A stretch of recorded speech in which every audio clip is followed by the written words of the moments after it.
Magnus. Ladies and gentlemen, delegates and participants, my name is Dimo Chalowski. I'm a staff economist at UNCTAD, and together with Cornelia Tsinova from UNESCO, co-chair of Workstream 6, it is my pleasure to welcome you to this webinar.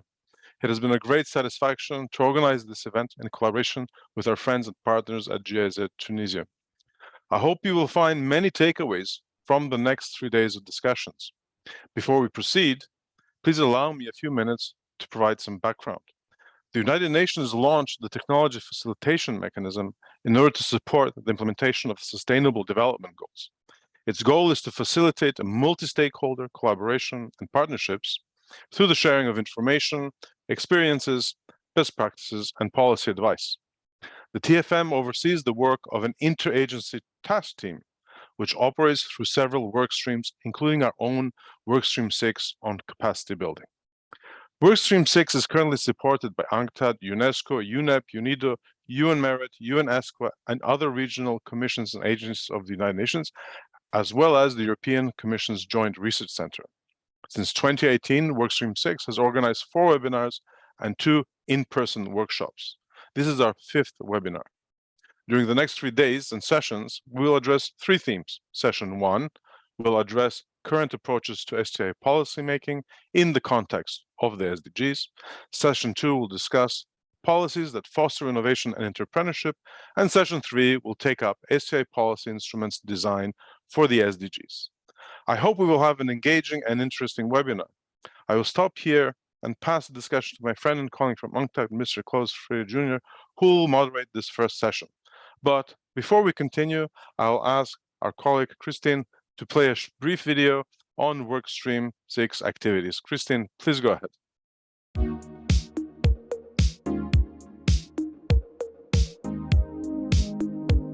We want to work as one UN to bring all the knowledge of our agencies. It was very comprehensive capacity building workshop on STI for SDG. The UN agency all together to deliver their point of view about STI for SDG. Science, technology and innovation are key for achieving the Agenda 2030.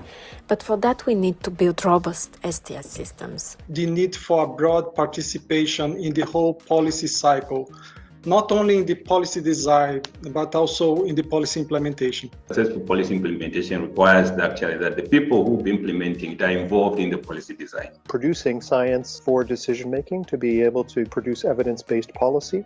STI policy instruments are the tools used to shape the economic activities and institutions to reach the goals set by the STI policy. When you're approaching in a development context the entirety of the STI, you have to focus on the I, give a decent consideration of the T, and leave the S basically where it is. It's fair to say that the lack of access to suitable financing can certainly be a major obstacle. It is important how to translate some of the challenges in SDGs into possibilities for making business, and in that process contributing to address poverty and issues around formalization. So if you talk about agriculture, health, education, industry, and other such relevant policies, there are IP elements that need to be taken into account in those policies. For us, smart specialization, what we consider priority domains for investments in research and innovation, they are interdisciplinary. Tenemos que pensar en políticas de ciencia, tecnología e innovación inclusivas en género, en saberes ancestrales, en poder abordar el desafío del conocimiento, pero también no dejar a nadie atrás. De todos los problemas, la forma que tenemos para responder es lanzando estos concursos, lo que limita un poco el campo de acción de las instituciones. I'd like you to invite more people like me to spread the knowledge and to have a standard approach to STI and SDGs. Tell me a bit about your priorities.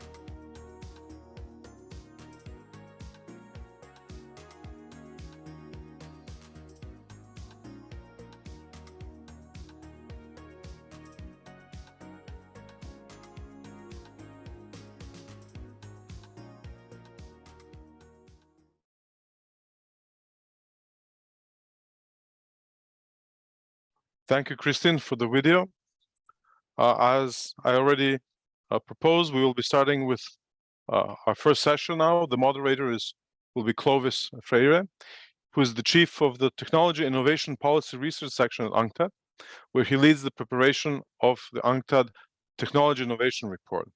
He also has led technical assistance to the governments in preparation of their science, technology, innovation policy reviews, most recently in Ethiopia and Angola. Clovis is a computer engineer and scientist with a PhD in economics, specialized in the economics of technological change and innovation. Mr. Frieder, the floor is yours, and have a great session. Thank you very much, Dimo. Good afternoon, colleagues, dear participants. I have the privilege to moderate this online training session today. As Dimo has mentioned, in today's session, we will cover the introduction of the STI approach for SDGs. I will just share now a quick presentation here so we can follow that.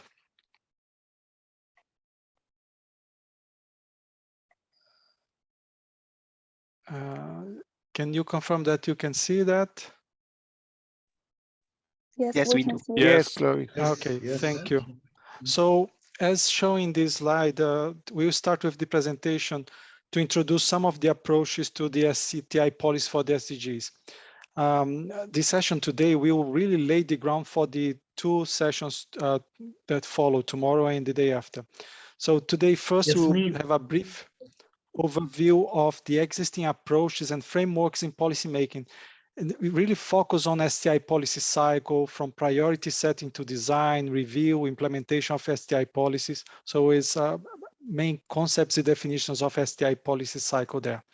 That will be followed by a presentation on science for supporting decision making, which will take a look on how governments, business, and civil society can bring the best of science and evidence into their decision-making process on STI policy. After these initial presentations, we'll have some time for question answers and discussions. And then in the second part of the session, we will present examples of STI policy approaches that have been applied in countries that are currently implementing STI for SDG projects and activities. These examples will illustrate different practice and experience in designing strategies and integrating STI for achievement of the SDGs. The examples will cover different participatory and multi-stakeholder techniques. We will also discuss issues such as STI governance, coordination, and capacity building, and we'll try to bring lessons learned from various countries. That will be followed again by question and discussion. And at the end, we'll have a quick summary of the session and take-away message. This session today will have a team of experts with us. So we start with Guillermo Año. He is a specialist in charge of the STI policy program at the UNESCO Regional Office for Latin America and the Caribbean.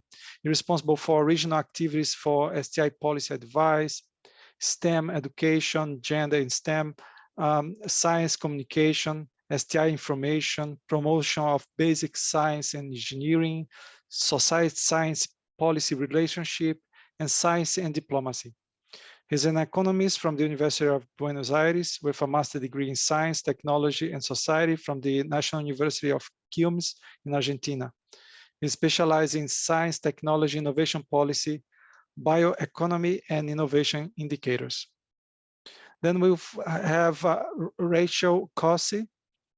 She's Associate Program Officer with the United Nations Environment Program, UNEP, where she works on various scientific assessments.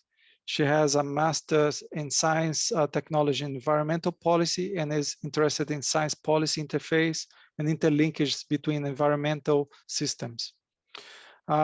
You were introduced already to Dimo Shalovsky, but I will introduce here properly. He's the staff economist at UNCTAD. Dimo manages and drafts UNCTAD STEEP Science Technology Innovation Policy Reviews and conducts capacity building for STI policy review countries and other UN member states. He also works on e-commerce, digital economy, and development issues and as a contributor author to UNCTAD Information Economy Report and several other UN publications. Together with Cornelia Zinova, as he mentioned, Cornelia is from UNESCO. Dimo is the co-coordinator of the Interagency Task Team Work Stream 6 on Capacity Building that organizing this series of trainings.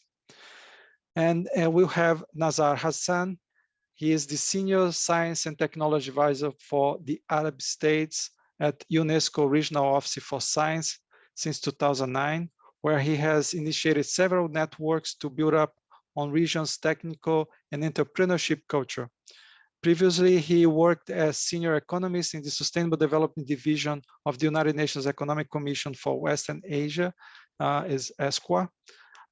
And as a senior researcher in the area of systems organization at the University of Massachusetts Amherst in the United States. He received his master and PhD degrees from that university.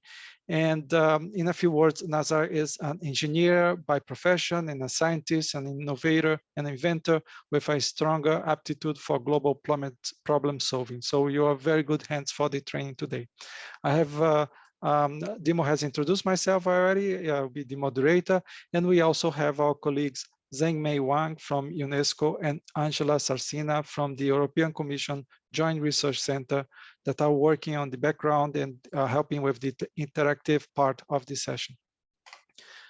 A few housekeeping information now.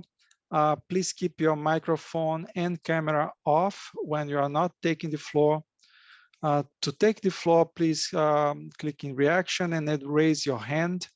Please unmute yourself when the floor is given to you. Feel free to use the chat for asking questions and sharing comments. We'll take all these questions and we will use that on the Q&A part and discussion part of the session. So please keep in your questions there. And there is also interpretation available in French.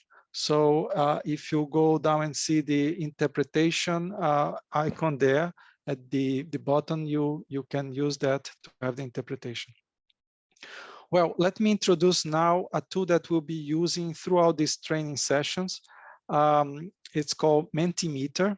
So basically during these sessions, you will be invited to answer quizzes in this tool, Mentimeter, and then we can have some interaction there and see the responses and react to that. The links to participate in the quizzes will be sent in the chat box during this session. So let us test that with a first question to know a little bit more about you. So Zhengmei, if you can please send the first link in the chat. Please, colleagues, take a look on the chat box and for the link for the Mentimeter.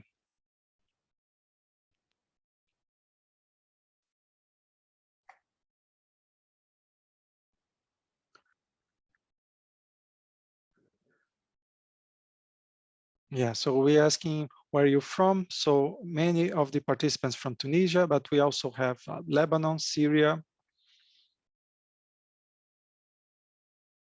Let's see. North Macedonia. I have an idea maybe who this participant is. Dimo is from there. So Jordan as well. So this is a test, and you see how the tool can be used. Let's go for a second question now.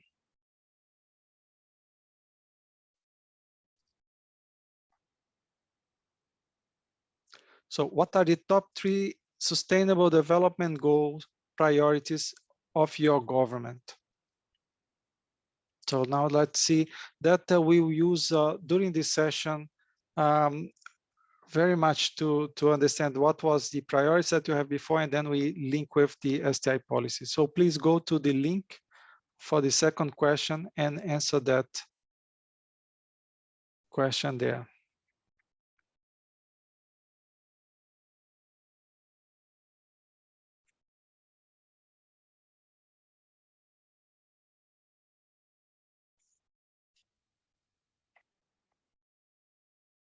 Colleagues, the link is in the chat box. If you click in the link, you have access to the question. So far, we have not received any response, so please go there.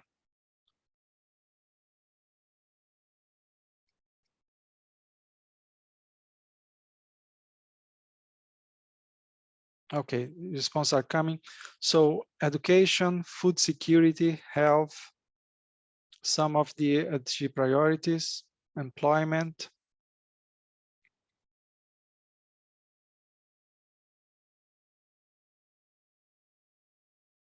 infrastructure, green energy, climate, clean water,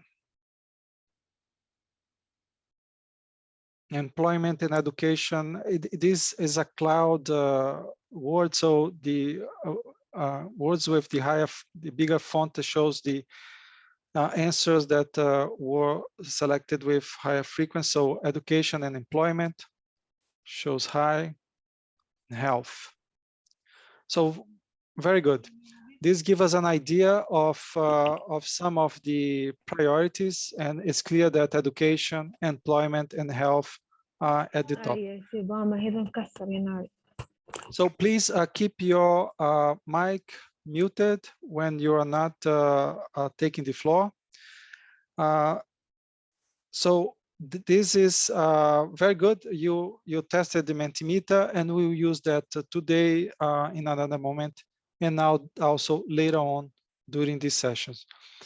So now I would like to invite my colleague Guilherme Agno from UNESCO to take the floor and guide us on the introduction to the STI policies for the SDGs.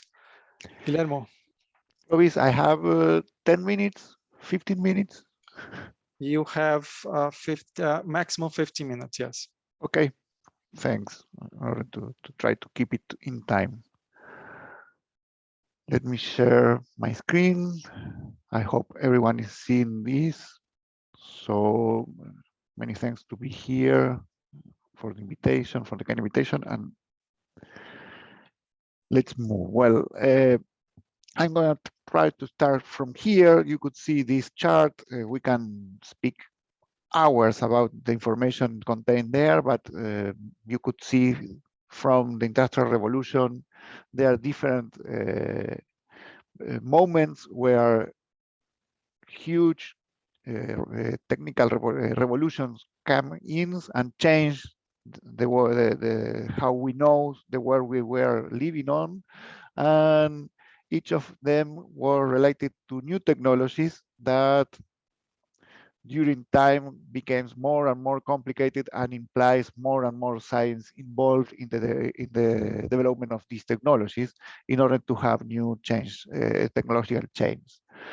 So when I want to point out here one thing mainly, that during the time, more and more each new technology implies that the rings of the world. We have more speed in order to communicate around the world, more speed to spread knowledge and problems. So the world becomes more and more close. Now we can seeing that why we are talking about a global challenges and a global world. 200 years ago, the spread of a disease, it takes many years to become a pandemic, for example. The last experience took weeks.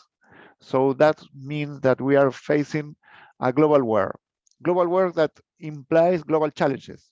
For sure, we are not facing the same way these global challenges, but we are facing all together these global challenges. Let me put here 3 big tendencies in order to understand what I am talking with these global challenges that in some way are contained in the 2030 agenda. First, overpopulation. We are facing for the next years 12 billion persons on the world in order to the end of this century, and to have a dimension when we start 20th century, we were facing 1 billion persons, more for the first time, more than 1 billion persons. So we multiply that population for 12 in the last 200 years. That implies more consume, that implies more needs for these populations. And at the same time, we are moving from the farm, from the land to the cities. In 2007 was the first time that we have more people in cities, more urban population than people in the lands. That implies a change of the way of consuming. That implies new waves of logistics and to supply goods and services. This is one of the big tendencies. The other is that the world we know now, it's surrounded and based in energy. We need energy to live, but we need energy to develop. And this energy comes mainly from non-renewable resources. That implies that this energy matrix is changing, and it's changing, and we have to figure out new ways of obtain energy. And on the other hand, the third tendency is related with climate change. We are facing new variables of climate that change the environment, and we can say that for now, for the future, the environment values, the environment conditions where our life developed up to now are not going to be the same. We are going to face new variables in terms of acidification of oceans, in terms of ozone and gases on that atmosphere, changes in the regimes of rains, and so on. These three big tendencies, in some sense, are we can say that are here, are gathering in the 2030 agenda. The 2030 agenda that we can resume in these 5 Ps. We are talking about an agenda for people that lives in one planet in terms of prosperity, not in terms of conservative, in terms of how to improve the life of everyone.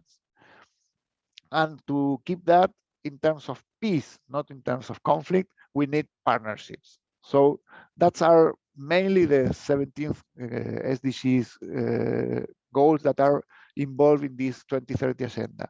And at the same time, if we talk about the agenda and not the goals itself, we are going to face, and we can see here in this picture, that they present trade-off. That means that we can solve or get one of the targets of these goals, but at the same time we can be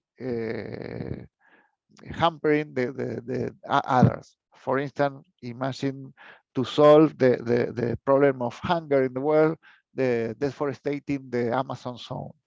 That implies that maybe we can solve the hunger, but we are going to have a lot of environment and climate problems. So to solve this puzzle of these 70s goals involved in this agenda, at the same time, that implies that we need science, technology, and innovation. And we need to know that this implies at the same time that we have to make a systematic approach. That we have to sow and try to enhance our science, technology, innovation systems to respond to these challenges that are incorporated in the 2030 agenda.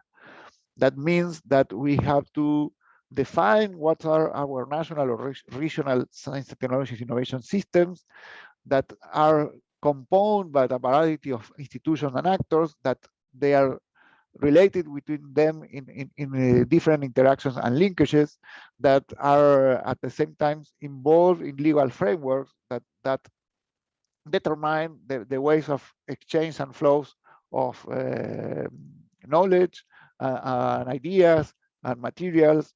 And this is why we need to design a set and a variety of policies on science, technology, innovation, and other kind of policies to could change could have impact on these systems. But it's important, we are talking about a system, but we need to know that they are not the same policies. We need to know that science policy, technology policy, innovation policy are public policies that need to be related, but they are different. And they are different because they have different targets. It's the science policy is targeting the scientific community, when the innovation policies are targeting the behavior of the agents of the economy. And that means different kind of objectives. So we have to try to align these different objectives in terms to obtain the results that we want.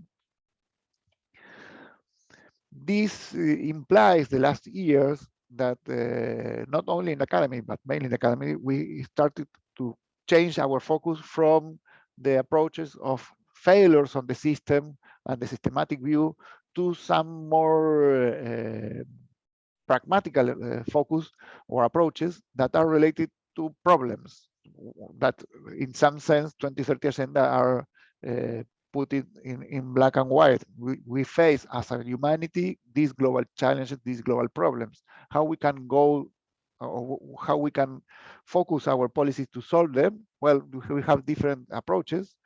These different approaches have on the same time different focuses with advantages and limitations. You can go to the literature and go further to see what implies each of them. But I want to highlight here that we have different schools or different groups of persons that are thinking of this changing, and this is a good news. And this brings me to this very, very simple, in some sense, idea of how to implement a policy. First of all, we have to set the agenda of the public policy. This implies to see in the public arena what are the problems that we are facing and how we can solve them, or how we can approach them from science, technology, and innovation. Then we have to formulate and identify different possible solutions from this, from the policy, the design of policy to apply to the science, technology, innovation system. Then the government has to choose from this set of different policies one particular kind of policy. And then it needs, making the decision, it needs to implement this, because you know something is that you have an idea of how to design a policy, and another challenge is to implement this policy, because you are going to face the reality and you are going to need to adapt. And then when you implement the policy, you need to reevaluate, to assess this policy and to learn what function, what not, what changed in the reality, to set up again a new policy, a new agenda of policy. So this is a cycle. This is something permanent that you need to think when you are out to public policy in general, but particularly in these STI challenges. What means that? Well, in some sense, that means that you have to address different things in terms of STI policy. You need, in some sense, to approach broad goals, developing research, innovation, science education, but you have to relate these broad goals to the national development plans. You need to include their different challenges of gender and youth to think on the future and who are going to deal with this problem. You need to supervise legal frameworks, governance frameworks, how to capacity to build up capacities to deal with these new challenges. You need to see the structure of your organizations to try to make them work in a systematic and positive way. You need to design policy instruments. You need to find new funding mechanisms to all these different challenges. And I come back to the idea of global challenges. You need to think in terms of international cooperation. Maybe one or two countries around the world could think that they could solve alone these challenges, and they could develop science, technology, and innovation for that. For the rest, so for the whole world, we need to work together. So we need to think in an international cooperation way to advance in science, technology, and innovation. So we need to, in that sense, fostering multi-stakeholder partnership to target to get these SDGs challenges, but we also have to do it in a international cooperation way. We need to transition to foster a transition to open science. Open science implies another different lecture, but let me only say that thing. One of the lessons that the pandemic give us was when we opened the access to data, we opened the access to knowledge, we go faster and we get the vaccines and other solutions abroad for all the world in a very, very fast way that we used to do. That's one of the ideas of open science. We also need to develop science diplomacy and give some direction to STI policies to focus on these problems that in some sense the SDGs are pointing out. Well, at least to end and keeping time, but I think I am keeping time enough. We can pointing out that we have this from this interagency task team. We already have this guidebook for policy, and I think that in the chat someone shared another new policy. So we have now 2 documents that we can use, and I leave you here some of the questions that we have to keep in mind when we have to design science, technology, and innovation policies in terms of facing the SDGs challenges. For instance, how to reframe STI policy from a unique economic rationale to SDGs perspective, or how to meet goals of environmental sustainability and at the same time economic growth. Those are the trade-offs that we are going to face, and that was why we need some innovative solutions, innovative ideas to face these kind of challenges. Clovis, I think that I can stop here and keep it for more questions. Thank you very much. Thank you very much, Guillermo, for bringing this, the concepts of STI policy, the link with SDGs.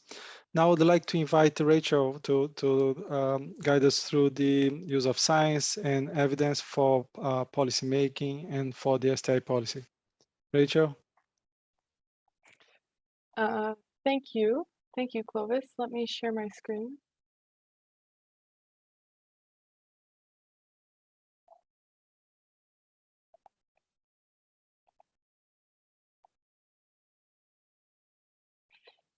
Can you see it? Oh, not yet. Oh, here we go. Sorry for that. Okay. Yes. Now I'm sure you see it. Hello, everyone, and thank you. Sorry, is there any issue?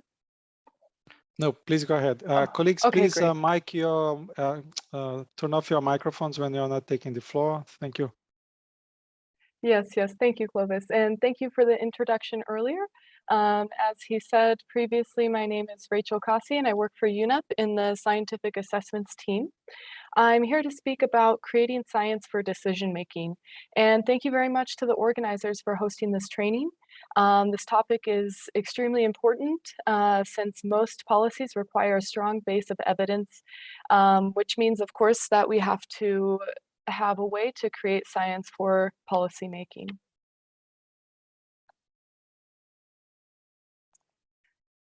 So let's talk about the importance of science for decision making. It's due to these complex and interlinked environmental issues, which are caused by and have also human related impacts.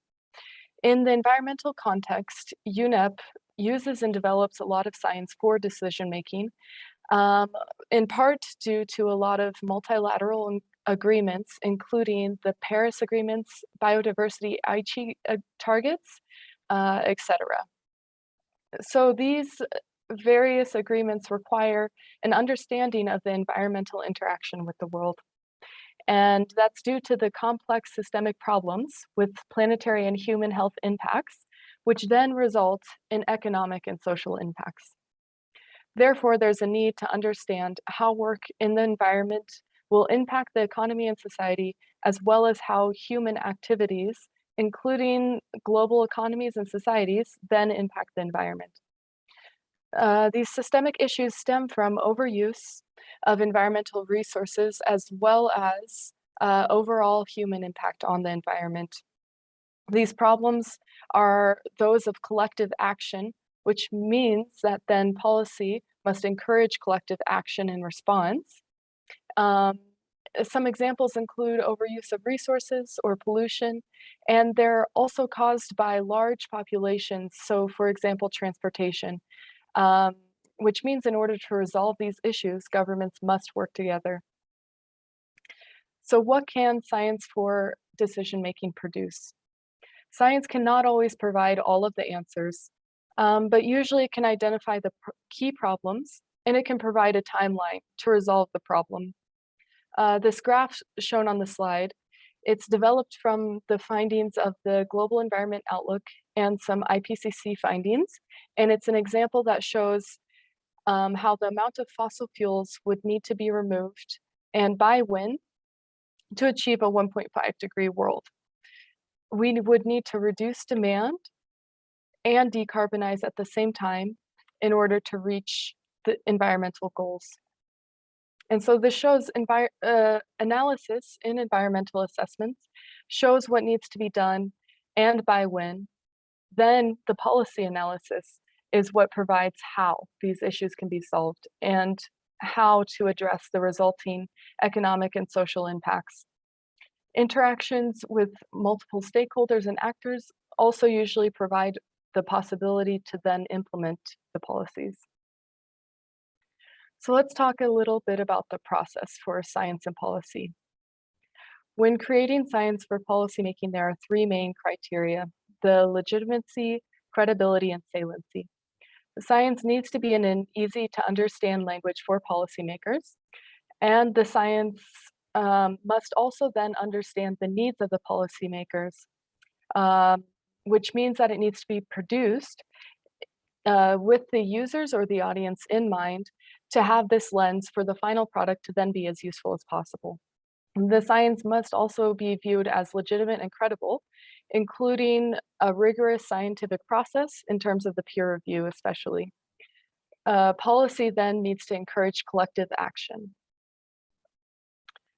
So how does the scientific process work?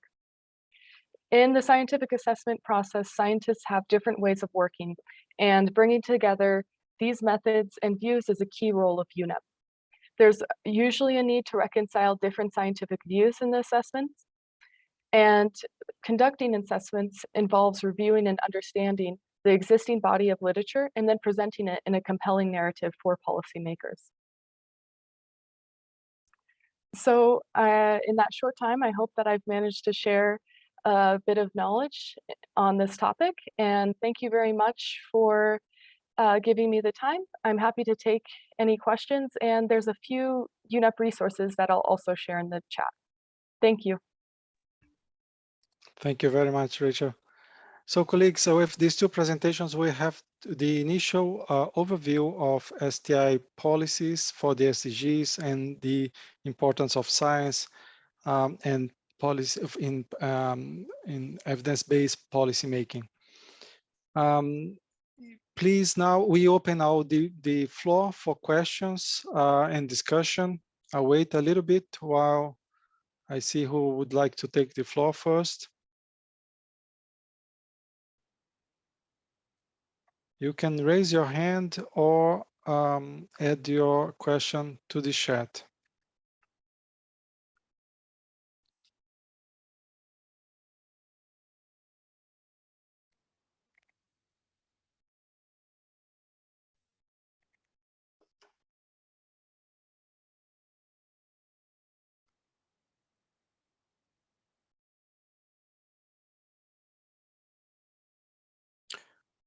Well, while we wait for colleagues to put together their notes and collect their questions, we can use another question of Mentimeter to get your opinions on the STI policy. So, Zhengmei, could you add the next question on the, yes, thank you, at the chat.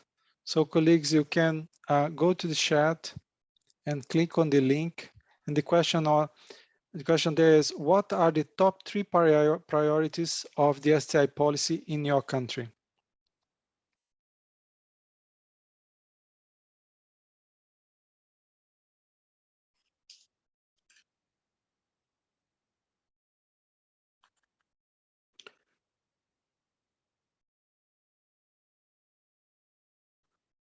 Colleagues, please go to the chat box and click there on the link for this question.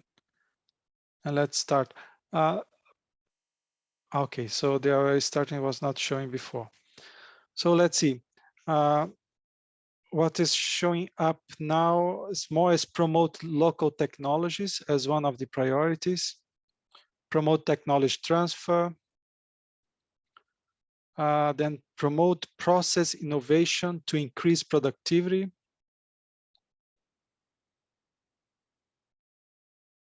Another big one is the build human capacity for science, technology, innovation. Yeah, we see that so the 3 that are at the top is the promote technology transfer, local technologies, and process innovation to increase productivity.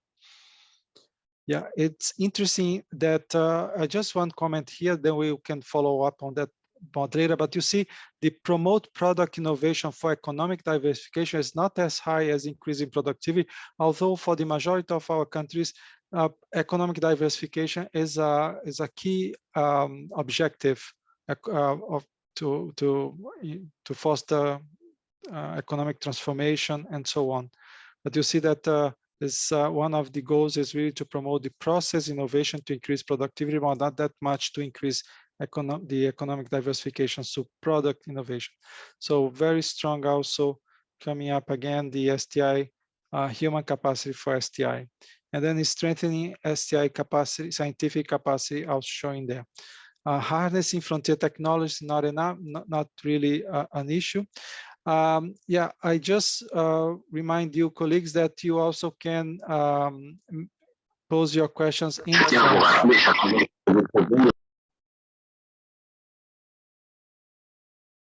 So if you'd like to pose your questions in French, we can also do that. We have a French translation.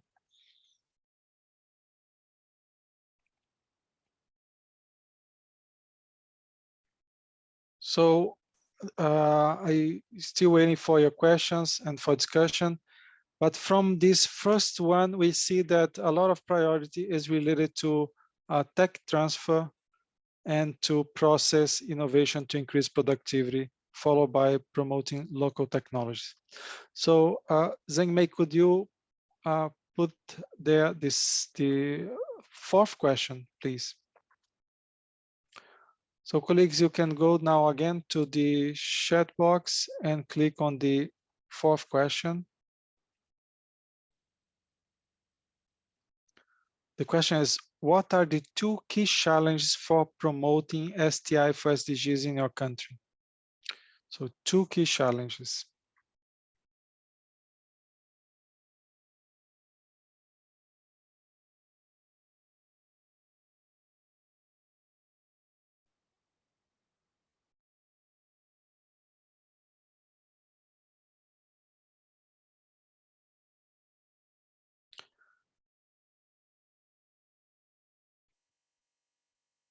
Yeah, the answers are coming in, and the governance of the national STI framework is coming up as one of the big challenges.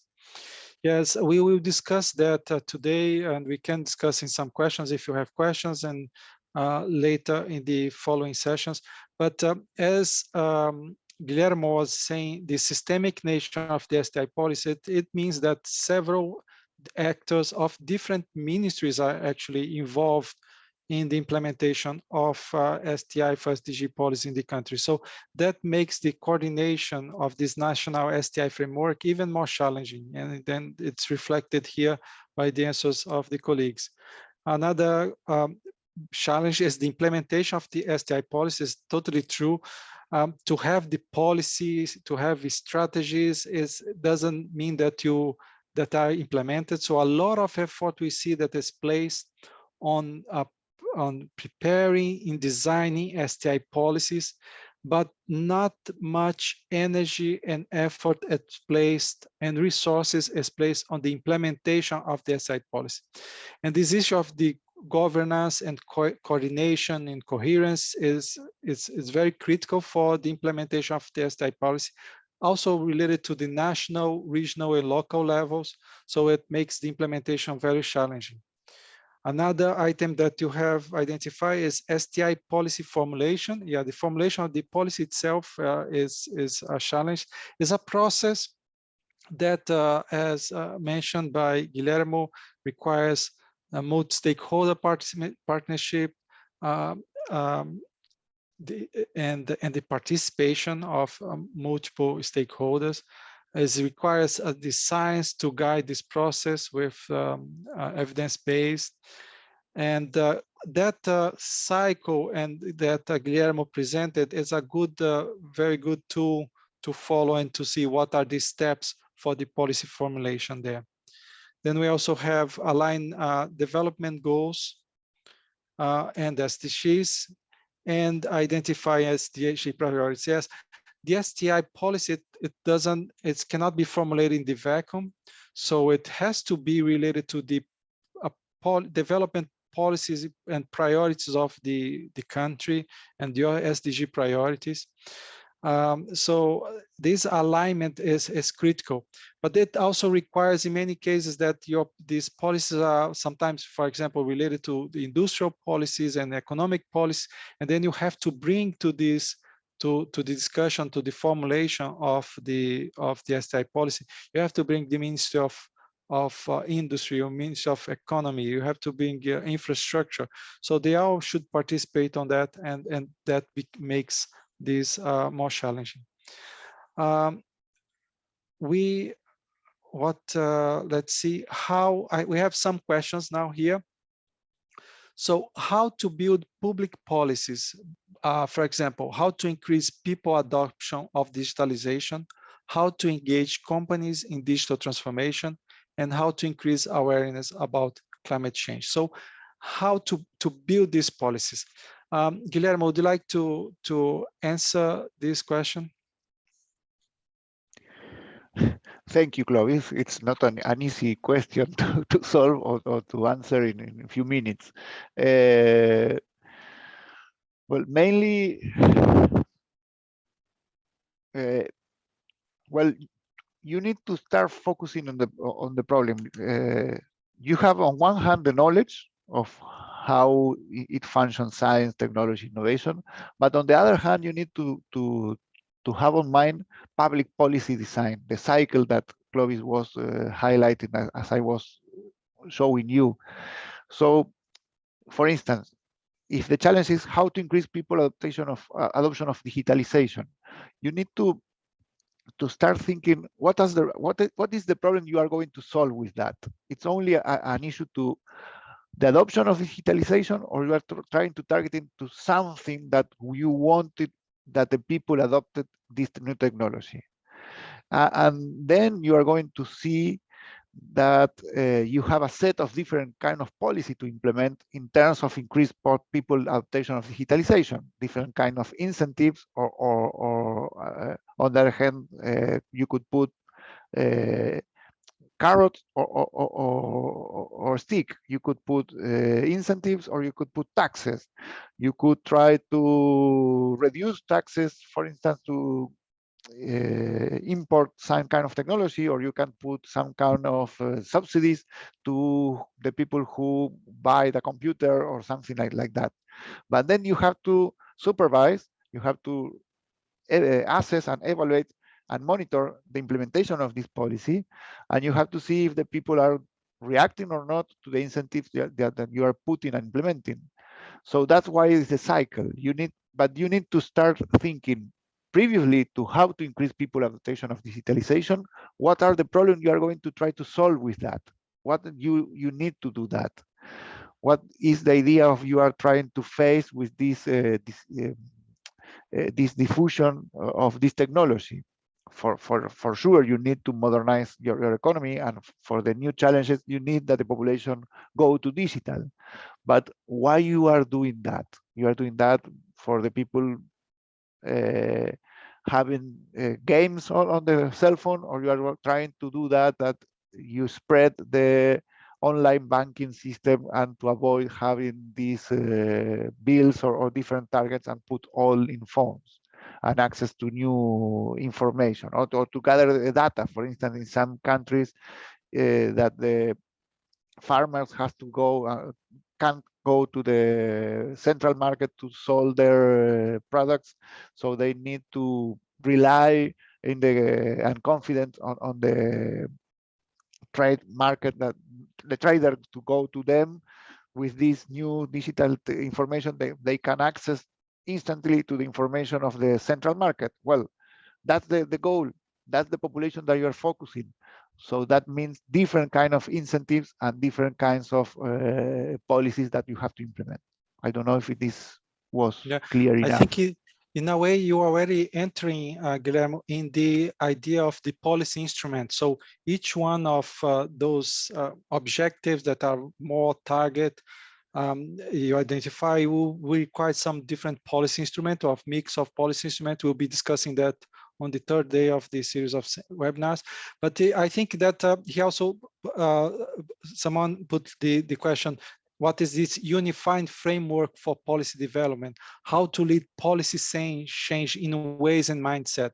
You know, I think that also has to do to have exactly this policy on science technology, not in isolation. It has to be part of a whole government approach to policy making, where you have the national priorities and you come with these different policies to support that. Just to give an example, a study done by UNIDO that on the relationship between science, technology, innovation policy and industrial policies has found that, for example, when Korea and China were really catching up, their science, technology, innovation policies were supporting the industrial policy. You know, was demand driven. And in many countries, our science, technology, innovation policies, they are not demand driven. It's like almost in isolation. They don't, sometimes they don't know what's happening in other policy domains. And you are just try to have more science, or, you know, to have more researchers, to have higher research and development, R&D, and so on, but not totally linked. While countries that were able to catch up was really linking. So that's my 2 cents on that. You would agree with that, Guillermo? Absolutely, Clovis. I agree with your idea, and I don't know if I have to add something else, but for sure, the big challenge is not only to design the technology policy, is how to relate this design with different policy in different areas. So you need spaces to dialogue, to make possible the dialogue between different decision takers on the government, to agree on the direction and to complement initiatives, and not to be initiatives that in some cases are pushing for in other directions. Okay. We have another question that is related to what are the failures that can happen to support structures for VSEs. VSEs is, I really don't remember what is this acronym. And the SME, very small, very small, the very small enterprise and the small and medium enterprise, if they are not part of the CRS, that is the corporate social responsibility. And not taking part of the corporate social responsibility approach, while knowing the importance of the contribution of the corporate social responsibility approach to SDGs. So I think that we really have to have STI policies and policy instruments that support all firms, not only the very small SMEs, but the large ones, but all of them and different policy instruments. And if they are part of not of this approach, so of course, if they are part of corporate social responsibility, it shows that these companies already have this mindset and willing to cooperate and to contribute to SDGs. But the idea of the STI policy for the SDGs is to really bring in a way that can change, as Guillermo said, change the behavior of the economic agents to really go to the SDGs through these policy instruments that create these incentives. We also have Fernando would like to add to that. Let me. Yeah. Yes, let me, before Fernando, add something that at what you are saying, that SDGs, I know that for very small and small companies to thinking on corporate social responsibility, it could be so hard or so left, but SDGs are for everyone. So it's not an issue of corporate social responsibility. They are showing us this global challenge that we all share. Every person around the world needs to know that we face these challenges, and from our small space we can add and do something to improve that. That means that we need to spread the word in terms of the SDG agenda to know that are the challenges, and there are also opportunities for these SMEs to try to face these new issues. So if you are going to develop a new product, you need to know that you need to start doing friendly to the environment. You need to design it in a new way. So that's our signs that they need to receive. It's not only a question of social responsibility. It's a question of surveillance for the future. Thanks, Guillermo. I'll ask Fernando now, but before, just to give the heads up, Rachel, after Fernando, I'll ask you to just give your 1 minute views on what you think what was this discussion so far and the relation with the science and the importance of evidence-based there. So, Fernando?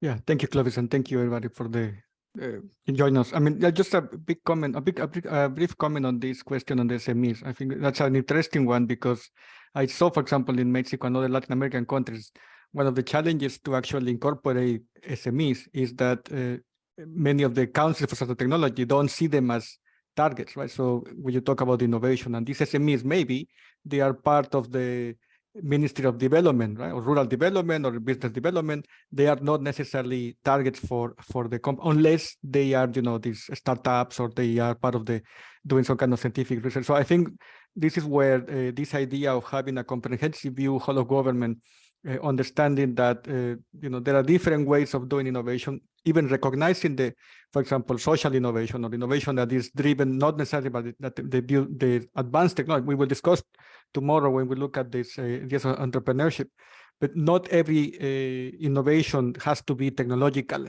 right? It also has a component of organization, and many of those innovations that are soft in terms of the technology are important, but this recognition and how to integrate the work of development entities with science and technology entities is also an area where many of the countries that we work with have an opportunity to sort of increase the interaction. No?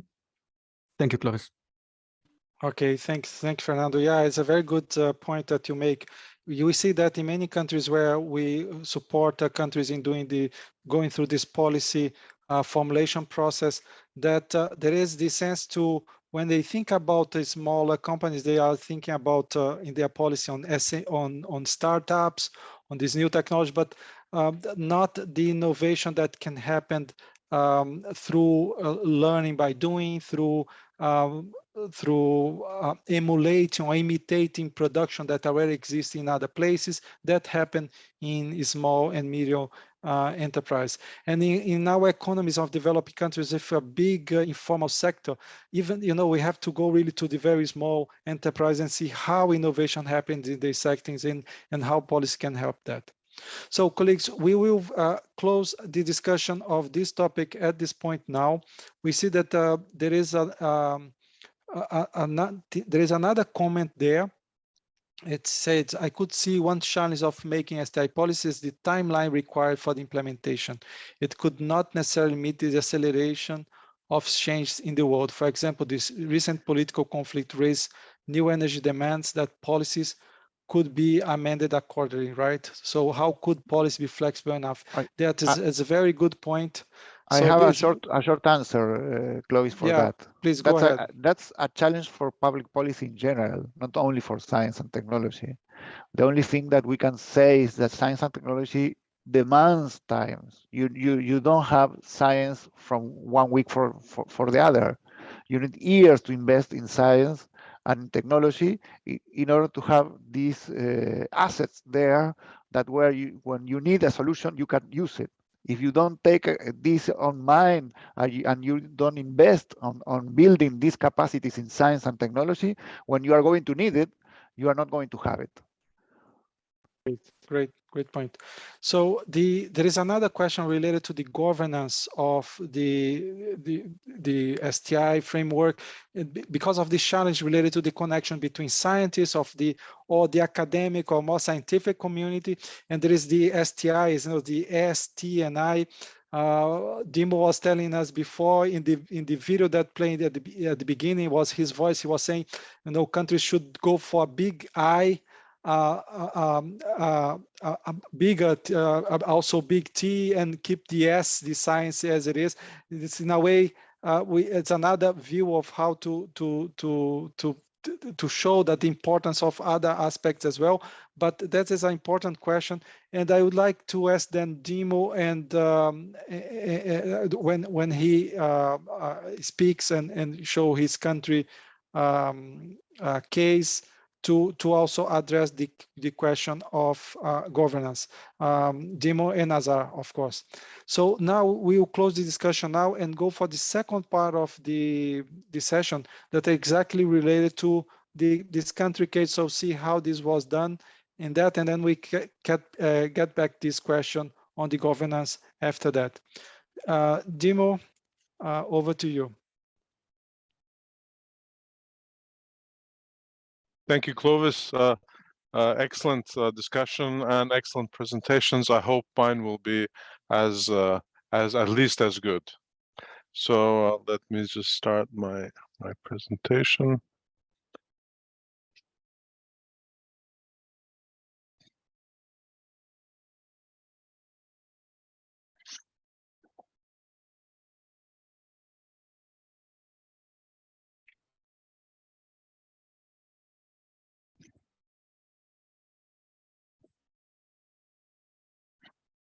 Okay, can my colleagues let me know if they can see the screen? Yes, we can. Okay, thank you. So I'm going to talk a little bit about STI and SDGs and their role in policy evaluation and design, and hopefully we'll be able to decorate that discussion with some real-world experiences.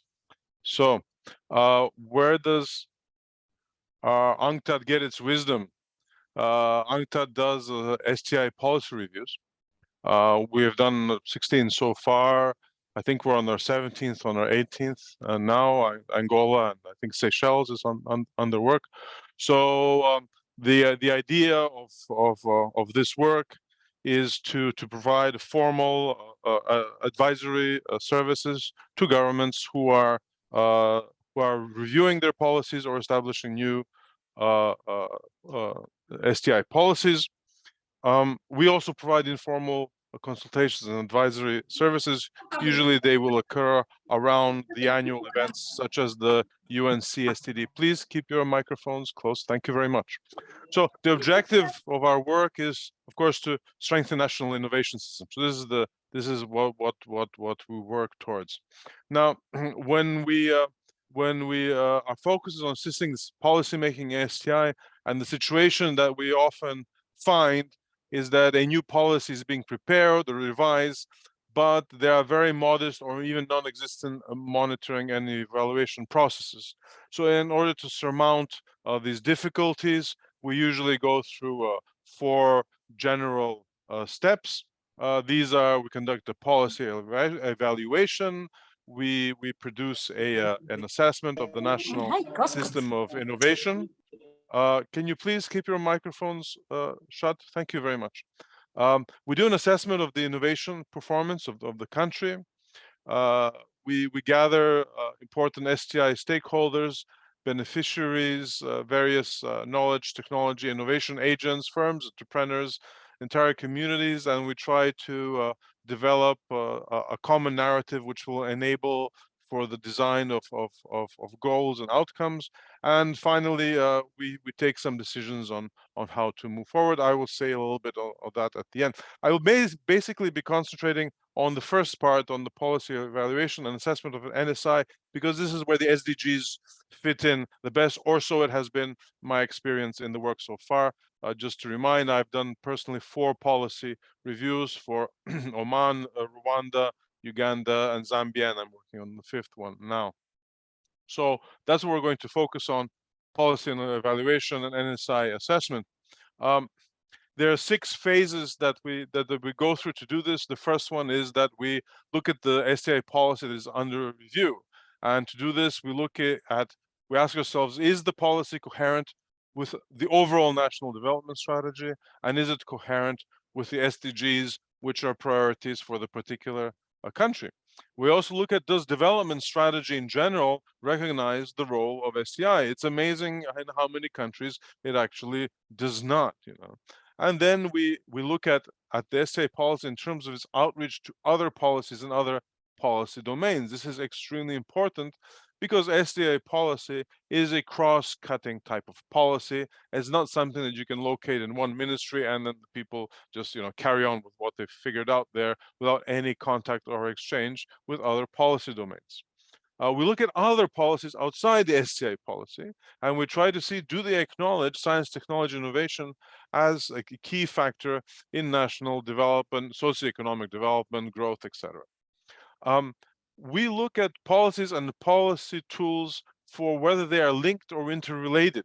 In this sense, when we look at the STI policy, we take great care to look at if there is and what is the implementation matrix, meaning who does what, and we also try to develop an understanding of what are the active or proposed collaborations and joint activities with other STI stakeholders outside of the key STI agency.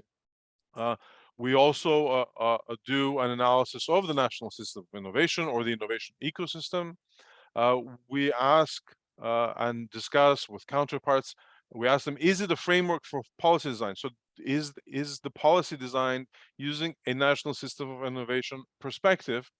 We jointly map the national system of innovation, and we try to figure out if there are any important or critical information gatekeepers. Information gatekeepers are either people or entities or departments and government and so forth that restrict the flow of information, in particular horizontal information.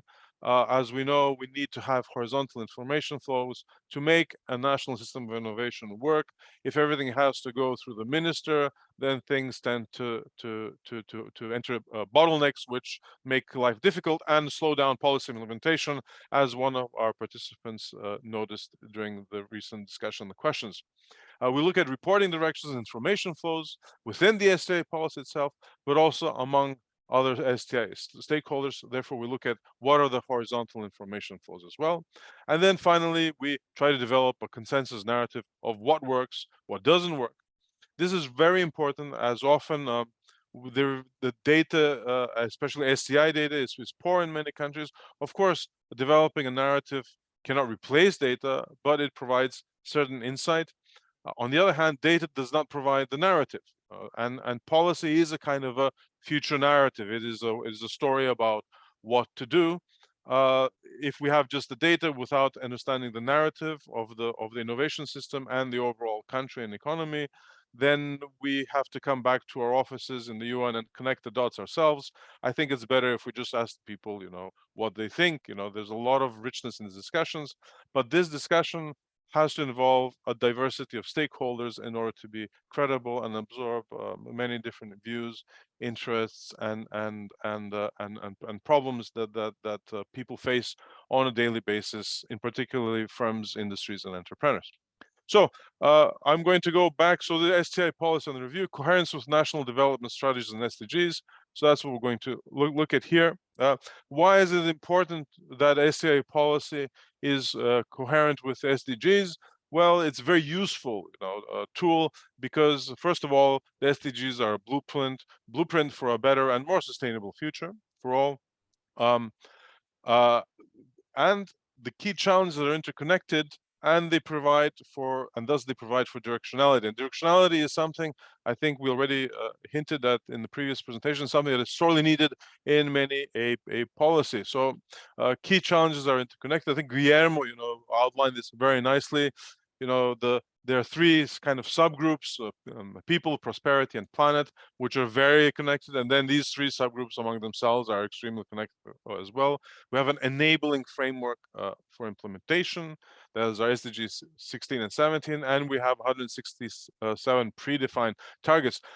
Just to note that the SDG 17 partnerships and for the SDG goals, this is kind of in a nutshell a national system of innovation perspective. So what an NSI perspective is for STI policies, SDG 17 is the same thing for global sustainability policy as well. Now, directionality. I'm not going to say which country this is based on, because our STI policy reviews are often fairly critical. They are not subject to any kind of clearance, so they are critical reviews. If any of the participants wants to read the STI policy reviews, I think they will find this one very easily.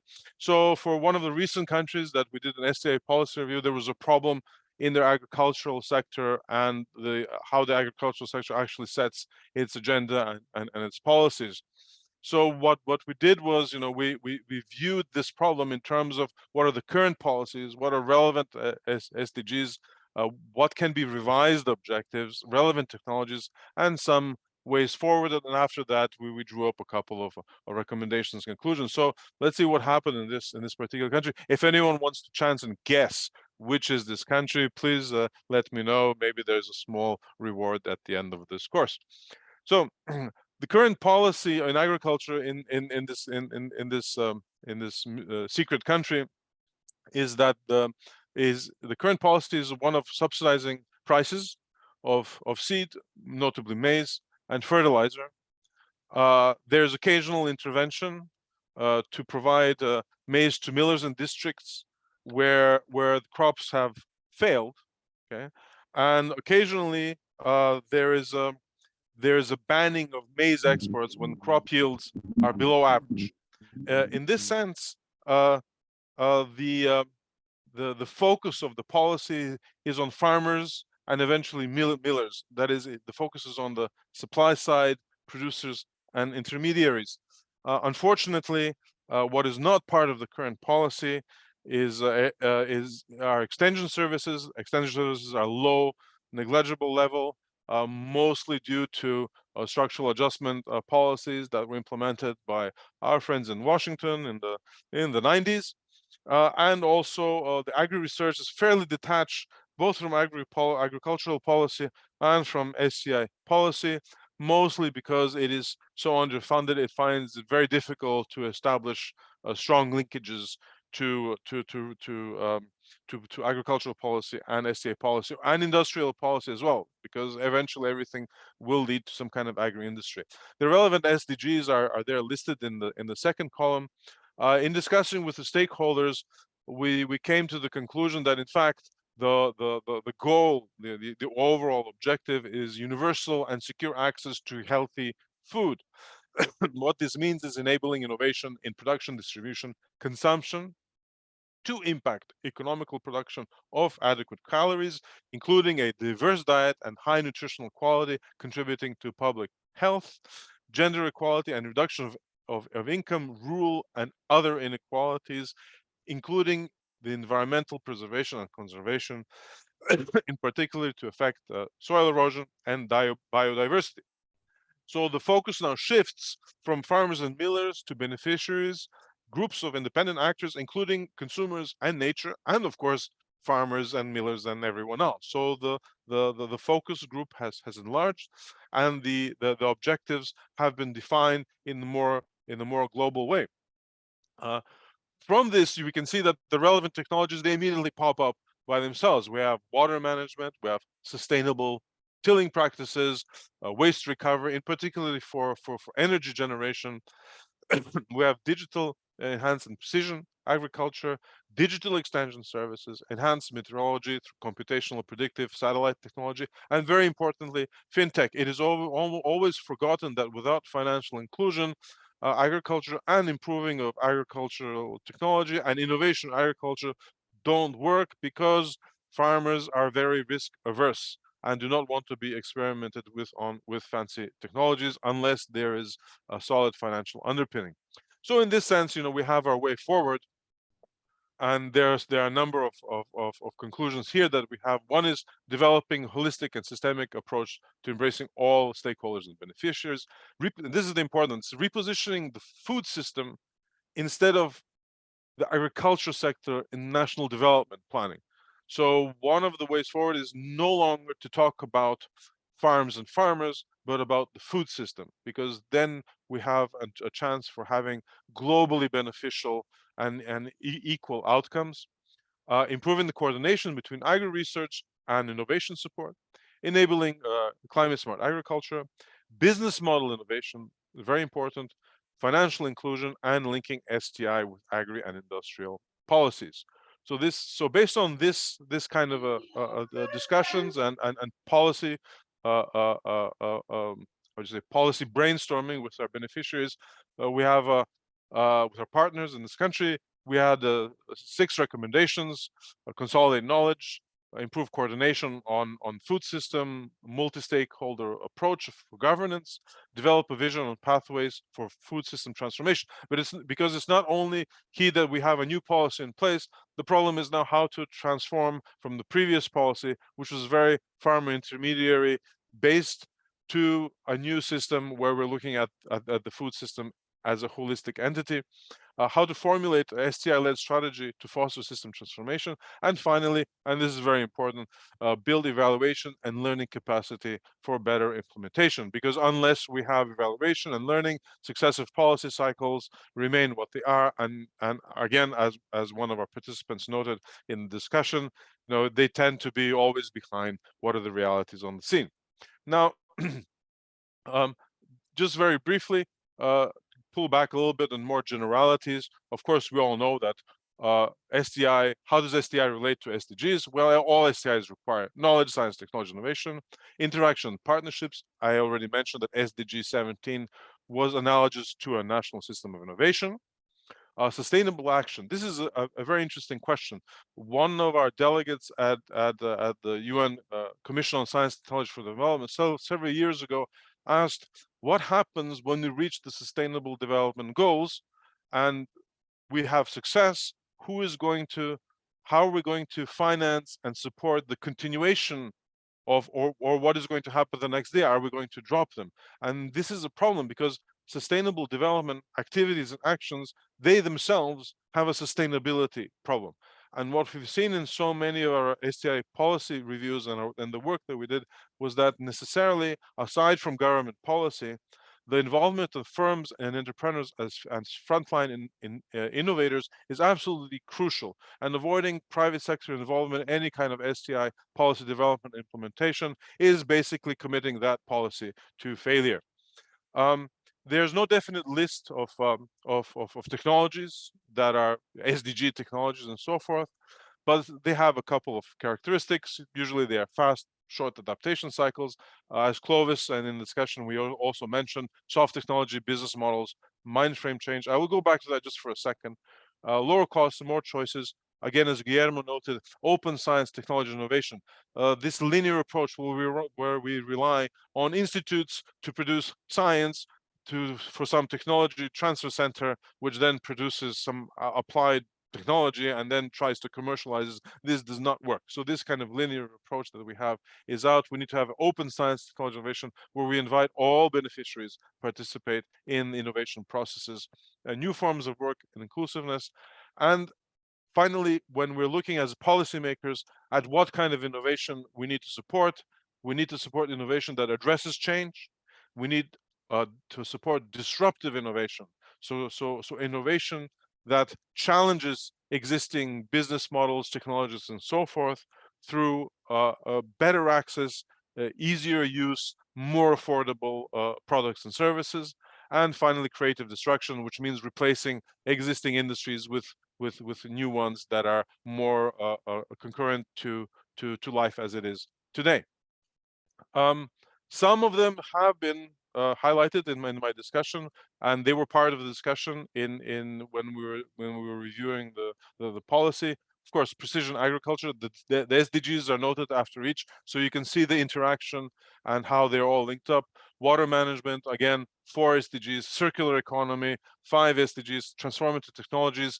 I think this is Clovis is one of his favorite topics. We have this exponential growth, impact, strong links with ICTs, this is frontier technologies, where digital meets traditional technologies. There we usually have some kind of exponential growth and big transformations and whole change of mindset. So finally, last discussion on how to move forward within this whole section. Of course, there are many UN and other international organizations that provide policy advice on a bilateral basis. Of course, UNCTAD, but everyone else here, all of the Workstream 6 members. Of course, there are international consultancy firms and local research institutions that can be engaged. But strong decisions are needed. Goodwill is not enough. Sometimes we get letters from various governments and ministers saying, "Oh, we would like to do this." Well, yes, we have the goodwill, but is there an underlying policy process? Is there a policy review? Is there an STA policy being constructed? Can we define clearly the objectives of and the goals? What is really to be achieved? And this is why the SDGs as a structure that gives a strong sense of directionality can be very important. Who are the STI stakeholders? Can we map the national system of innovation? And this is by name. These are specific organizations, firms, industries, entrepreneurs, institutions, etc.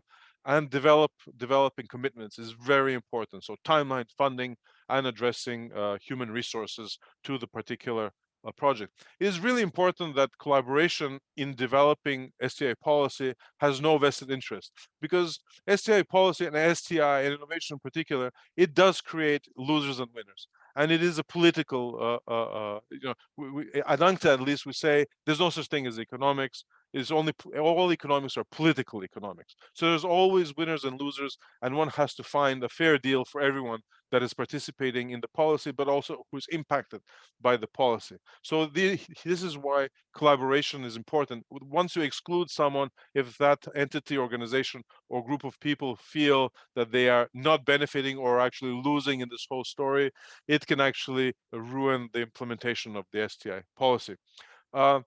Just to close, all the interagency task team Workstream 6 agencies are very competent, of course, UNCTAD, but everyone else, UNIDO, UNEP, UNESCO, everyone else, and we will all be glad to help you, teaming up individually in group. So if anyone wants to consult us more on STI policy development, in particular in the context of SDGs, please write to us and we'll see what you can do. Thank you for listening, and please, you may, of course, ask questions in French as well, and we will do our best to discuss. Thank you very much. Thank you, Dimo. So a very comprehensive presentation, Dimo. And there was one question in the chat that was, is there a reference of framework of methodology for identifying national STI policies? So you basically show that when you show that you start from the national priorities and the SDGs, and then with the example of agriculture, actually food system, and from there you went, what are the changes required and how science, technology and innovation can help with that. We'll go back to that after the next presentation. I would like now to invite Nazar to make your presentation. And colleagues, please add your questions in the chat and we'll get them after Nazar's presentation. Nazar, the floor is yours. Thank you very much, the organizers of this great training and the opportunity to be with you. Let me very quickly try to actually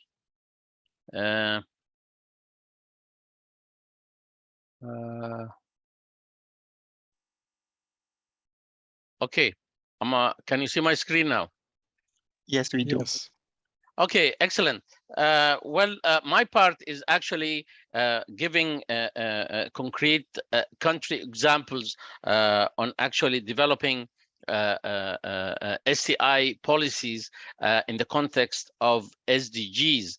And before I do so, I would like just to, I don't know, I feel like maybe simplify the idea of STI policies, because sometimes there is some mysticism around it. It's usually better to see it as an excellent tool to first take account in terms of the government, to take account of the available resources required for development, genuine development, including, of course, the human resource in the country, finances, institutional structure, the stakeholders, etc., and to come up with a coherent strategy and plan to distribute these resources optimally to achieve the national priorities towards sustainable development. And this exercise then would require to put policies and policy instruments in place to be able to implement the required strategy. Now, when you look at different countries have different issues at different stages of the cycle that Guillermo showed it earlier in his presentation. And hence, sometimes you need to fall into integrative kind of strategies to overcome these issues. One other item that I would like to mention is how to connect the SDGs with the STI policy. And what we actually did, and I'm going to start my presentation. You usually go to the country, and to do an overview, you would like to have a national dialogue with the people, the decision makers, and again, you look at specific areas to identify where the issues are. Now, the SDGs and the 2030 agenda has been actually ratified by most of our member states, and hence it would be easier if there is no STI policy to start with. Like in the case of Mauritania, that I'm going to come to, basically we said, you agreed to the SDGs and the 2030 agenda. Now, these are excellent identified areas that you need to patch within your country as and embrace them as national priorities. In my other case, when it was Sudan, Sudan has done an STI policy in 1972, but then it was shelved, and again in 1992 they came and they requested an update for the policy. Again, it was shelved, and then in 2016 and 17, we went into actually reevaluate and update the policy. And the institutional landscape actually helps a lot in actually saying whether the STI policy can be implemented or not. Do you have the right resources? Do you actually have the proper funding mechanisms in place for research, innovation, and higher education? And one good example that I would like to give in Sudan, we were sitting with the minister. Of course, by the way, I'm Nazar Hassan, and I'm from Sudan. So when I'm talking about Sudan, I think I have. I can actually talk freely without any restrictions. But it was a very clear issue that the economies are not good. And then when you ask for funding for research and innovation in higher education, the question is, what is the timeline on the return on investment.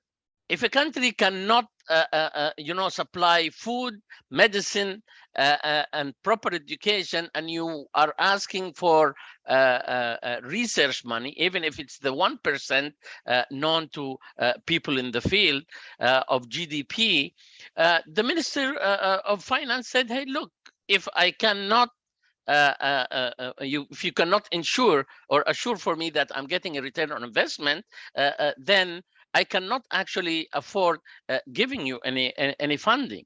So let me actually go to my second slide.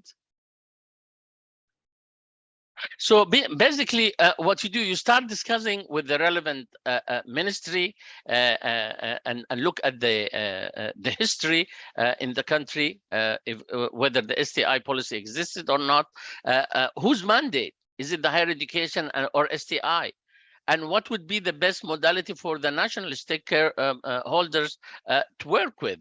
Again, it was much easier in Mauritania that the Ministry of Higher Education was leading, and basically there was a presidential mandate that the higher education takes care of the STI policy and put it in place for implementation, and that was good.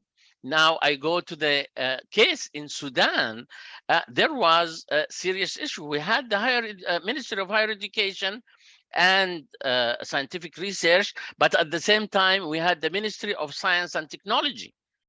And not only this, but when you came to the level of national stakeholders, there was an issue.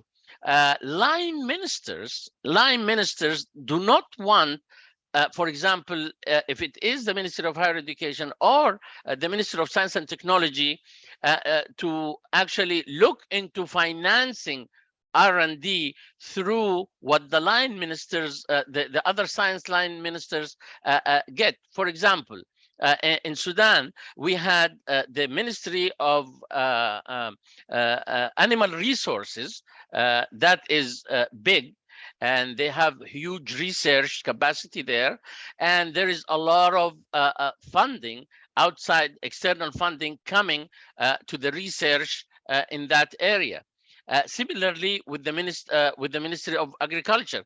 Now, if you want to talk about STI policy and bringing the research and development under the higher education or the Science and Technology Ministry, those line ministers says, hey, look, you cannot touch the money that we bring for our own research and development. And by doing so, there is a resentment that the higher education ministry or the Ministry of Science and Technology actually take care of the STI policy exercise. So in that sense, we opted to go for a higher committee or a higher entity for actually chairing the STI policy exercise. It's either the Prime Minister himself or herself, or we even went further and requested or suggested a presidential initiative where the person who's actually responsible for actually taking care of the STI policy would be at the level of the president or the vice president of the country. And by doing so, you leave the Ministry of Higher Education or the Ministry of Science and Technology as the secretariat for the exercise. So there is no issues with other key stakeholders. Now, another issue was to come up with how is it that you are going to involve the science community as part of the exercise, and then what we requested is all research centers or research institutes actually become part of the committee to actually look at the quote unquote national priorities and decide on them and get the agreement. So several consultation meetings took place. It was tough negotiation. A lot of people had their own issues within their economic fields, and it was an excellent exercise, but definitely a tough one. And that is why I'm saying that SDGs in their form, the 2030 Sustainable Development Agenda, comprises an excellent way of actually identifying the national priorities. Now, with the data collection and availability, again, both countries, Mauritania and Sudan, lacked expertise in data collection, according, of course, to the Frascati manual, when you talk about STI policies. And we actually designed some smarter ways of doing simpler things. If you only take 16 STI indicators, you find out what are the raw input data that are required to calculate those indicators, and you will realize that the raw data can come from line ministers, and I believe my colleague mentioned the horizontal flow of information, and we actually use that to be able to actually build the databases for STI indicators and make it available. Now, funding research issues, again, after what we had talked with the Minister of Finance, and he said that is not a go for now with the situation of the economy, but we started looking at new ideas. And of course, in the Arab region, we all know that there are a lot of venues for cash flow, like zakat. It's defined as you pay 2.5% of any money that actually stays in your account for 1 year. And that is something that is automatically done by every single individual in the country.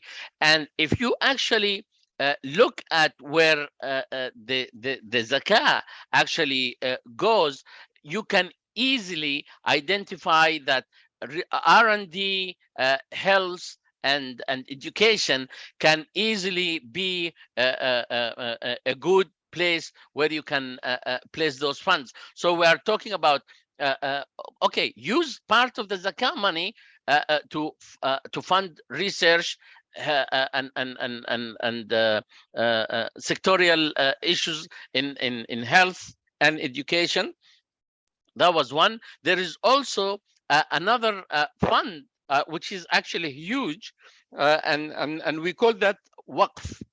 And with the waqf, it was very interesting that what is the waqf? A waqf is when a very rich person, philanthropist, is about to actually pass away or die, some of their money is actually given away for good causes. And it's called waqf. That means that nobody can actually take that money for their personal use. There is a general directorate under one of the ministries, usually the Ministry of Solidarity, that collects that fund, and it's growing. And usually they try to actually donate some to, you know, to alleviate poverty and stuff like that. But we also talk to them about, you know, if you want to actually alleviate poverty, why don't you go into development of the country in such ways that you can actually make use of that? So that was a good way of actually looking at funding in those two countries. Now, again, implementation issues, as I said, Sudan did their national STI policy and strategies, and it was shelved for so many years, and there was a no-go because, and I think one of my colleagues kind of mentioned that there was an issue of implementation. The exercise usually at the national level, from our experience, it stops at actually producing the blueprint. And the ministry or the institution that is responsible for creating the policy document feels, of course, proud, but with very weak economies, the implementation of course, of an STI policy takes a lot of time, takes a lot of finances, a lot of resources, and that is usually why a lot of countries don't want to look at it. Not only this, but sometimes you don't even have the capacities. The capacities to actually produce an implementation work plan in the different sectors.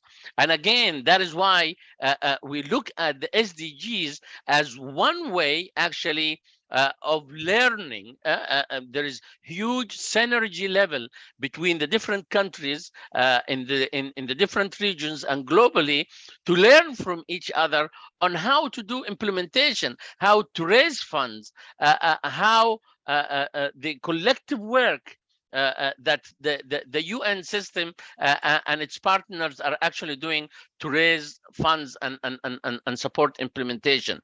And of course, looking at the SDGs again, the issue of national priorities changing would definitely cease.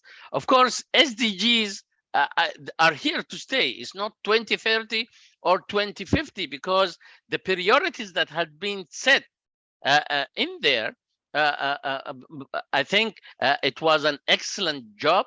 The people who actually were able to come up with the 17 SDGs and the 169 or 167 expected accomplishments, and it's going to stay until, for some countries, especially if I'm talking developing countries here, and until you actually have the country move from the developing side to developed side. And I think but 230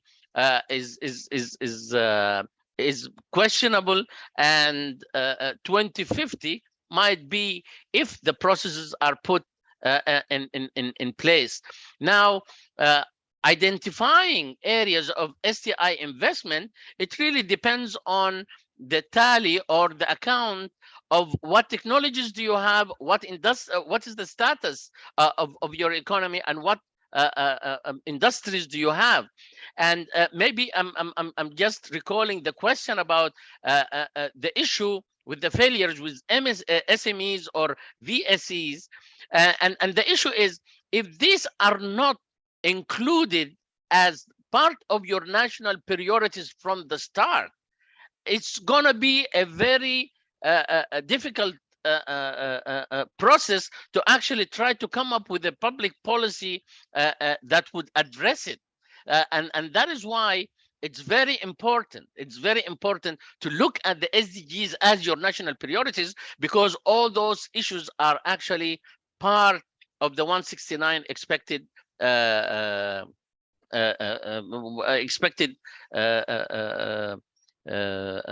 accomplishments. Now, technical force is an issue.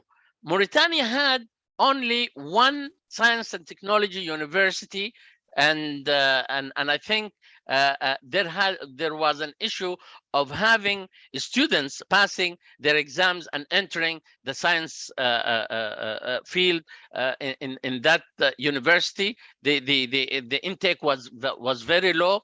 For Sudan, at one instant in 16, they had about 6,000 experts, and I'm calling them full-time equivalents. that these are the people who actually have full-time work on research. Now, when things economically go bad, what would happen is by end of 2017 in Sudan, almost 40% of that technical force left the country, and you know what? They did not go to the West. They actually just crossed the border and entered Ethiopia. And why Ethiopia? Because there was a new initiative there to support education, higher education, and there was good pay for professors and university staff.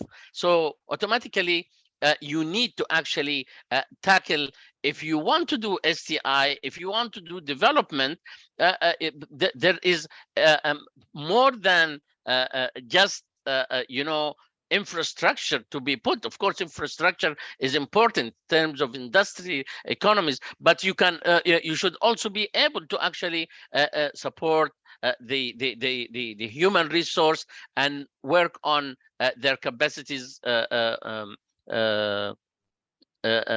forward. Now, of course, Nazar, sorry, I mentioned, yes, Nazar, sorry to interrupt you. Yeah, it's amazing how experience that you are sharing with us. This is the just last, because of the time, can you just wrap up in 1 minute and we try to address some of the questions? I have two statements to say, to actually mention. Again, in terms of the alignment of STI and SDGs, I said, and I say it again, look at your at the 2030 agenda and the SDGs as your national priority. It saves you a lot of time. You don't need to do matching and stuff like that.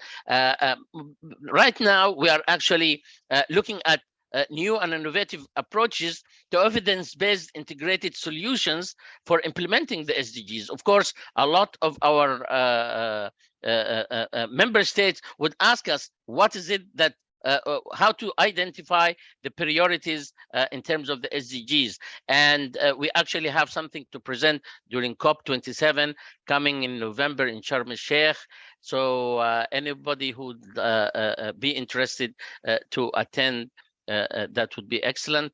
I stop here and thank you for the time. No, fantastic, Nazar. Amazing the experience that you have shared. Colleagues, we have about 3 or 4 comments in the chat. I know that Dimo already took a look at them. Dimo, can you quickly respond some of them? In the meantime, Nazar, take a look of the comments there and I'll go back to you.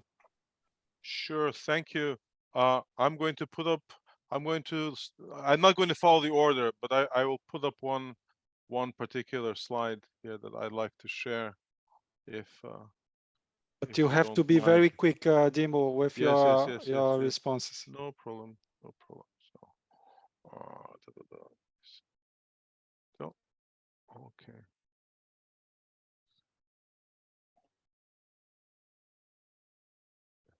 Because I think it's a really important one, because it clears a lot. So one of the questions here was, about strategic response. So where do you place the strategic response?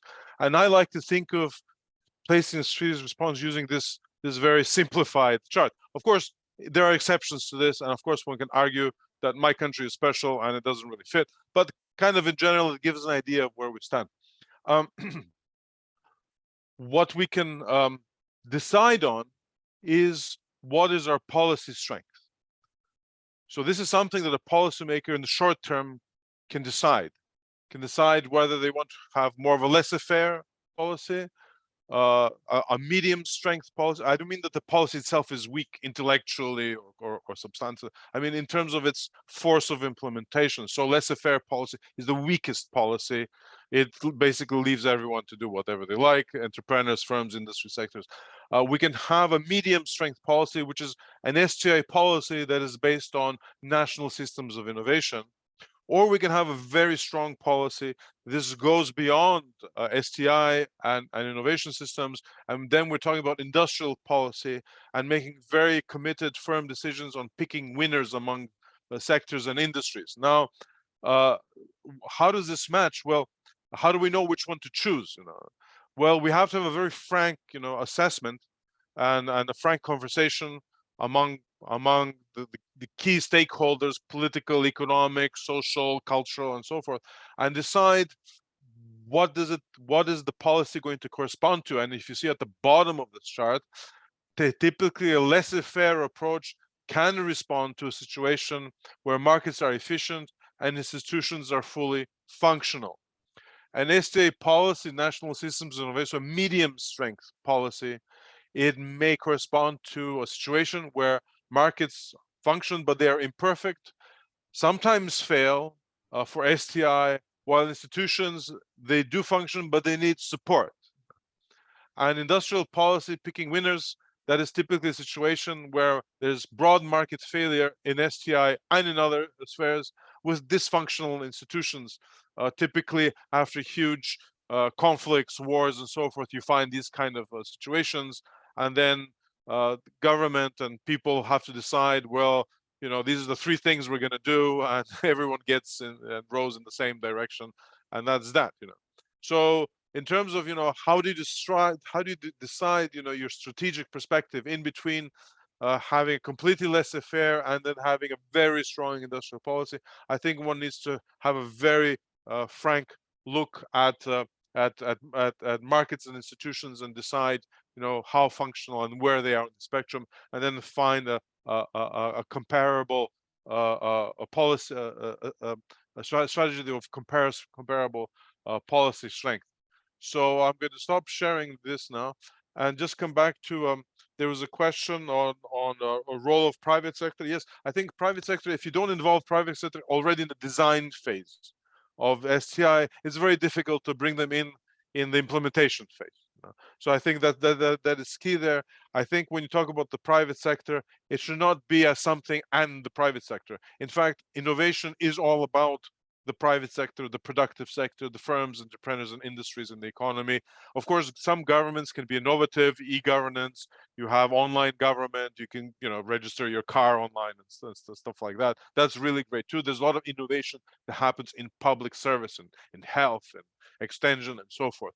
But core is firms and industries, and we need to keep in mind that, in this sense, industry, digital, anything digital and anything finance needs necessarily to be involved, along with the key sectors in any country, whatever they may be. Are they mining? Are they manufacturing? Are they semiconductor? Whatever it is. So they need to be involved. Now, what do they influence initially? I think it's really important that they influence the design of vocational training, if not education, but certainly vocational training. For this is the bulwark of labor comes out of some kind of vocational training, and competencies are often mismatched of people who come out of vocational training and the demands from firms and industries on the market. Universities, public research organizations, their research agenda is often mismatched with industry needs. There needs to be a meeting of minds on this as well. Two more things. From point of view of financing, very interesting. There are a number of examples of public-private partnerships in venture capital and as well in technological alliances, in the sense of universities and businesses, industries getting together and establishing activities in joint business parks, technology parks, STI parks. I'll finish with this. Perhaps Nazar would like to add something. Thank you. Thank you, Dimo. Nazar? Yes, thank you. I think I would like to answer, even though I don't speak or read French. I did a quick translation. One question was, how can we set up an STI strategy and apply it when we are experiencing a skill drain? That's a tough one, because this is exactly where our most of our countries in our neck of the wood is experiencing brain drain. If you don't have green pastures, your capacities are going to just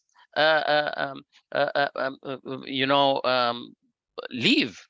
And that is why if a strategy is going to take precedence in a government's kind of agenda, you need to look at capacity building.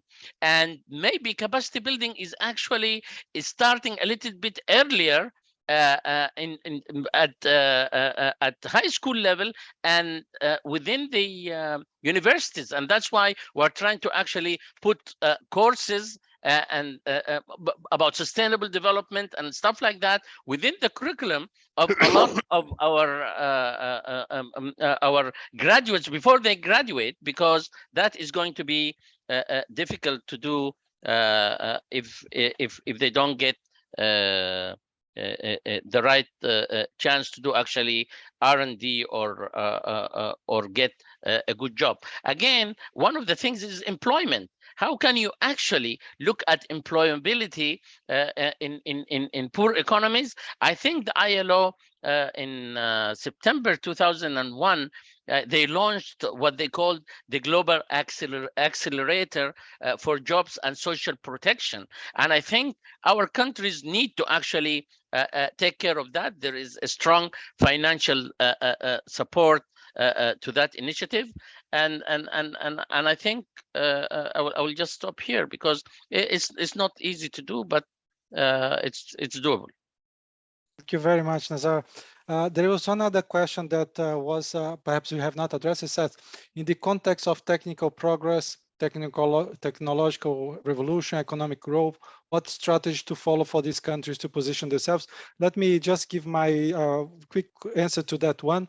I think that many of our countries, we need to continue to master technologies and increase productivity in sectors that exist in the economy and diversify the economy. So to economic growth, you have to diversify the economy, and diversification is innovation at the end of the day, new goods and services in the economy. So you continue to do that.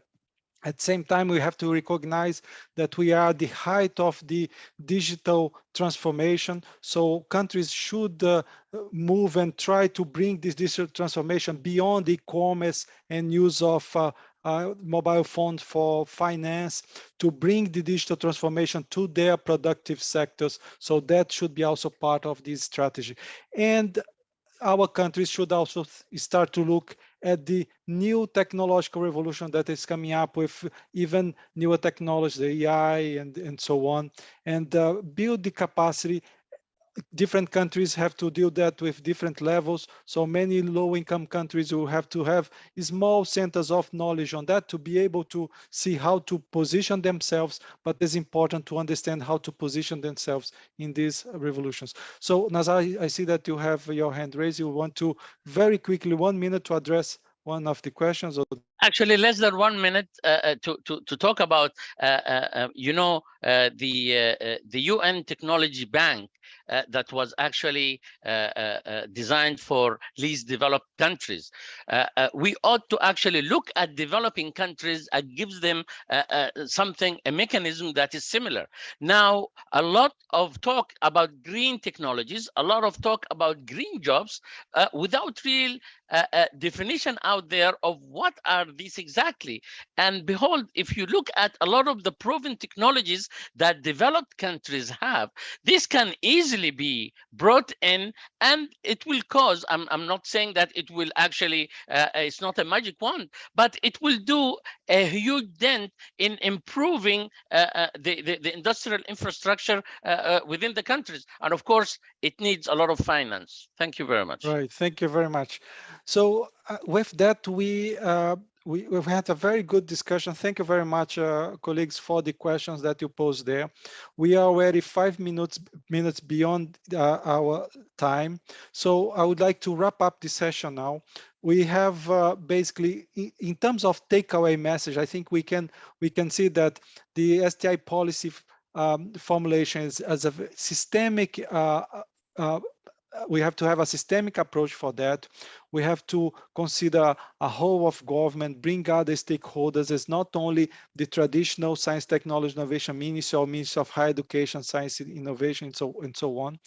We have to have a participatory approach, involve the private sector is very key from the beginning, as Dimo was mentioning.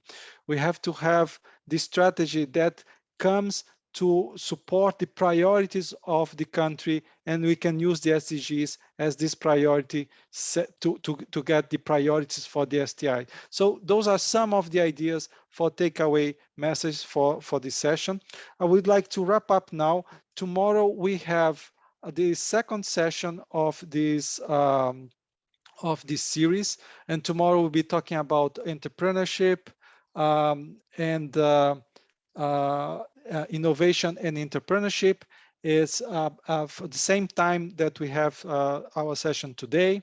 We would like to finish only with one additional question on Mentimeter, where we ask you to set down there 2 words that you would like to contribute in describing the key aspects of STI policy for SDGs. So for us to have understanding what was your takeaway from this session. So please go to the chat, take a look on the link there for this question, and in 2 words, please describe what you consider as the key aspects in STI policy for SDGs. You can give a few seconds to do that.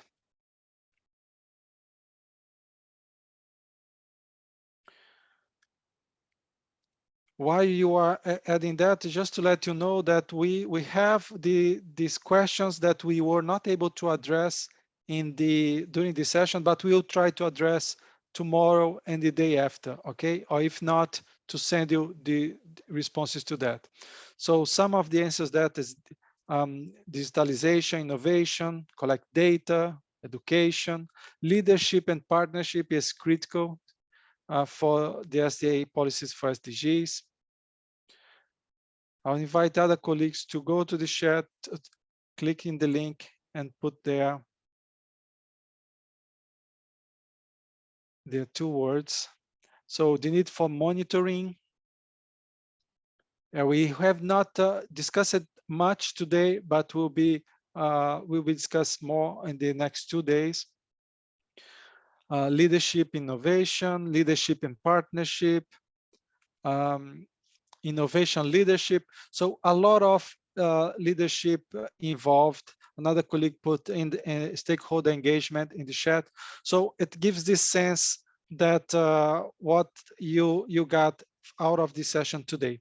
So thank you again very much for your participation on these chats, your comments. And I would like now, we are almost 10 minutes above the schedule. I would like to thank you all for your participation today and invite you all to come tomorrow for the second section. Thank you very much. Thank you, Clovis. Thank you. Bye-bye. See everyone tomorrow. Bye-bye. Thank you. Thank you. Thank you. Thanks for all. Thanks you. Thank you.